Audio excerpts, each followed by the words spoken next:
Friends, good morning. কেমন আছো তোমরা সবাই? তো আজকে আমার শরীরটা একটু খারাপ।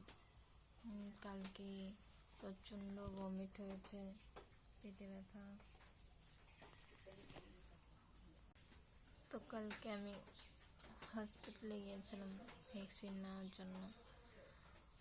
কিছু খাওয়ার ছিল না আমার পেটে, যার জন্য এমন পরিস্থিতি। সকালে শুধু চা খেয়েছিলাম, টিভি দেখে তোমার সাথে শেয়ার করেছিলাম। গতকালকে সকালবেলা শুধু চা খেয়েছি,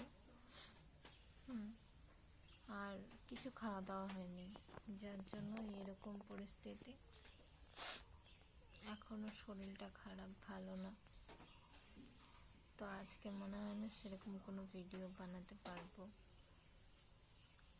যার জন্য এক্সট্রিমলি সরি তোমাদের সবার কাছে। সো থেকো আমার পাশে তোমরা সবাই।